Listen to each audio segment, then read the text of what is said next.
से लैलियो गेरुआ साड़ी आगे छाउड़ी, नवादा से लैलियो काबर। बासोडी से लैलियो गेरुआ साड़ी आगे छाउड़ी, नवादा से लैलियो काबर। आगे पटना से लैलियो सिंगारावा गे छाउड़ी, साथे लेके जइबो देवघर। आगे हिसुआ से लैलियो सिंगारावा गे छाउड़ी, साथे लेके जइबो देवघर। आगे बासोडी से लैलियो गेरुआ साड़ी आगे छाउड़ी, नवादा से लैलियो काबर।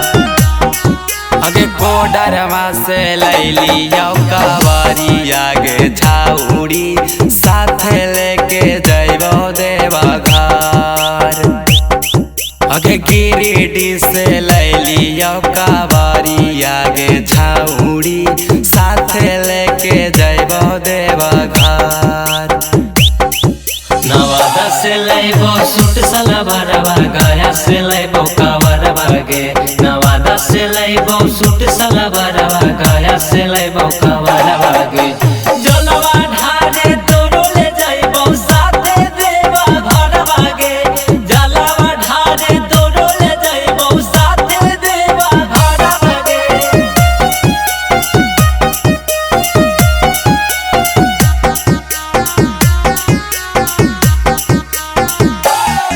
आगे की न देबो गेरुआ रंग के साड़ी आगे छाउड़ी, की न देबो सोनामा के हार। आगे की न देबो गेरुआ रंग के साड़ी आगे छाउड़ी, की न देबो सोनामा के हार। आगे अब की सोमारी में जइबै बाबा के दुआरी गे, साथे लेके जइबै देवघर। आगे अब की सोमारी में जइबै बाबा के दुआरी गे, साथे लेके जइबै देवघर। बोल बम बोलत जइहा सोइया पहाड़वा गे। बोल बम बोलत जइहे सोइया पहाड़वा गे। जलवा ढारे तोरो ले जाइबो साथे देवा घरवा गे। जलवा ढारे तोरो ले जाइबो साथे देवा घरवा गे।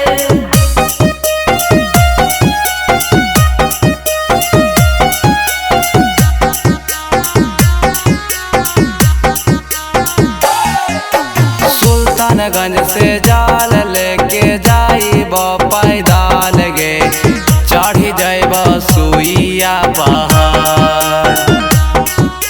सुल्तानगंज से जाल लेके जाइबो पैदल गे, चढ़ी जइबो सुइया पहाड़।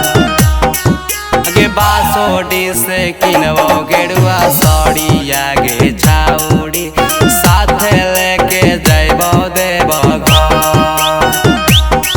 आगे नवादा से किनबो कावरी आगे छाउड़ी, साथे लेके जइबो देवघर।